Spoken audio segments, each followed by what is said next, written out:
Şul aktör tanıyanım mı? Rustam Renatovich Ruzayev. Arada TikTok'ta Cennet Kuş kinodan bir bölük koyup durlar. Oley ayvada. Men sana hakikat aydayım. Men başka uyum var. O yerde ayalım, iki çağam var. Ecemem şu yerde. Ne hakikat aşı? Men edime. Men seni yigirenmeyenim, gargamaynam. Meni alıp gelen yerine. Dur ente, sabret, dursana.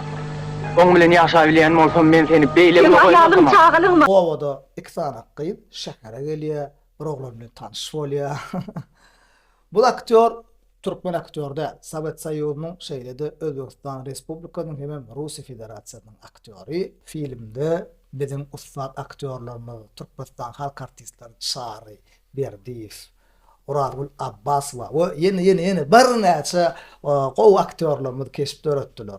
Has doğrusu bu aktör dine şu kinoda da Sapar Muhammed Jalliyev, kıytkaçı Saşa Jalliyev'in Şadadanın ruh bolşu atlı kinosunu da keşip öğretti. Ahmet'in keşfini baş rolü.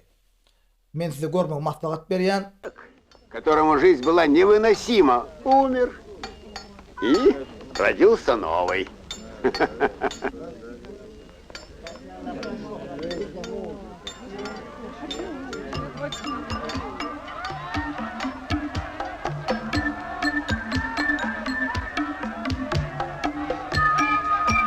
Türkmen ustad kino rejissörlerimizin düşüren kinolary diýsen ütköşük diýsen gyzykly kino Krim'de düşürildi.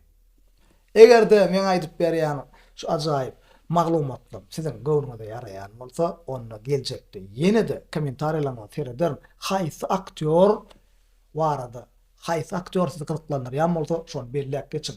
Rustam şu wagtky döwürde Rus kinolaryna Strelyaýşy Gori, Rodina ждёт we ýene bir näçe gow kinolarda gow baş rollar ýatda galyjy keşipleri ýerine ýetirip gelýär.